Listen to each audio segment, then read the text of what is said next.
Yet another security lapse involving the Secret Service. This time we're finding out today it took over a year to fix the alarm at the Houston home of former President George H.W. Bush. This is just the latest in a string of security blunders and scandals involving the Secret Service.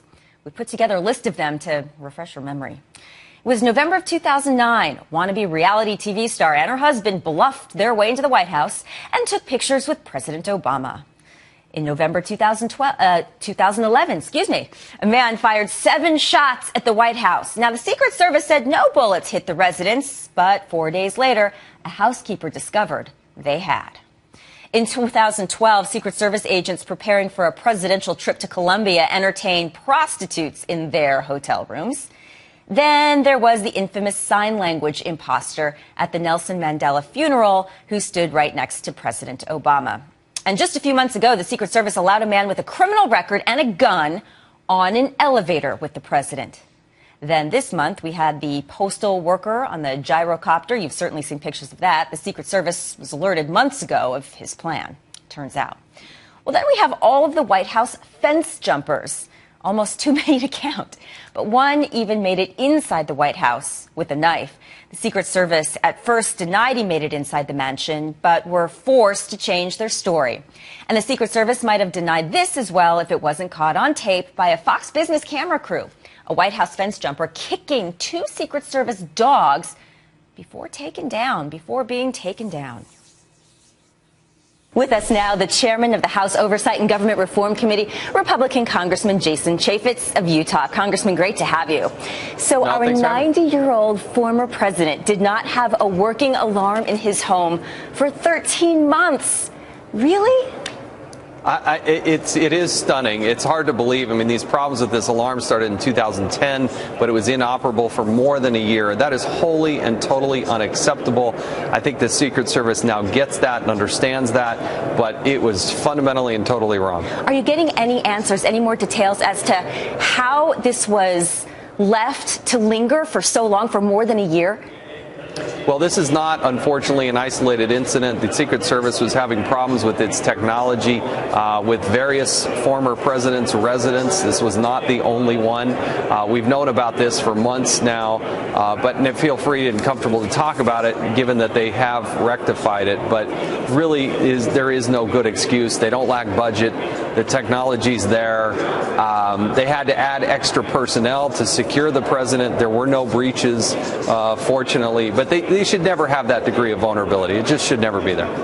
And Jay Johnson, Homeland Security, as well as Director of the Secret Service, have acknowledged this report and the need to upgrade technology even from this point. So to your earlier point, are the resources there? You're confident the resources are there to make the necessary upgrades?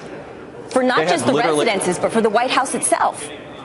Well, they had millions of dollars in backlog that I do, again, think that they've rectified at the former president's homes. There is a process in place now to retrofit the fence around the White House. We intend to get another briefing from the Secret Service next week, but that has shown to be a vulnerable situation. The Secret Service is making adjustments, additional patrols, additional people, additional dogs, to make sure that nobody gets through. What about a different attitude, perhaps? You know, there's this laundry list of infractions by the Secret Service. You mentioned some of the fence jumpers. There's the hearing with the gyrocopter security breach, the Capitol. Describe for you, if you will, your feeling as to how the Secret Service conducts business and what morale is like there, and if it needs to improve. Well, I'm very concerned about the deep-seated cultural problems that they've had. We've seen that from Cartagena to the shooting in 2011. I mean, the laundry list is long and growing. We hope that there's a transformative process in place, that Director Clancy can help lead that forward. I got to tell you, though, in the gyrocopter, having had the confidential briefing yesterday, I think the Secret Service is less involved in that. You have organizations like NORAD under the Pentagon's control, the FAA, Park Police play a role, certainly the Capitol Hill Police, and then the Sergeant of Arms. So Secret Service probably plays less of a role in that, and in terms of the gyrocopter, really not the heart of their jurisdiction. Fair point, but there was a hearing, right, on the gyrocopter, and many of those agencies you just mentioned didn't even bother to show up to that hearing yesterday. That's a problem, no? Yeah, this was a closed-door briefing with 4 committees, and you had NORAD, the FBI, the FAA, and the Park Police, who decided they were not going to come brief members of Congress. 4 committees in total.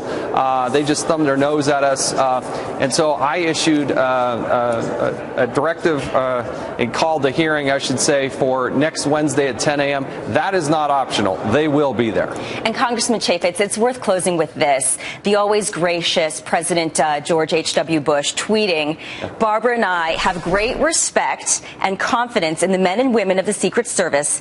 The respect and confidence has never waned." So the president himself did not complain, "Hey, my alarm's not working, guys, get on it."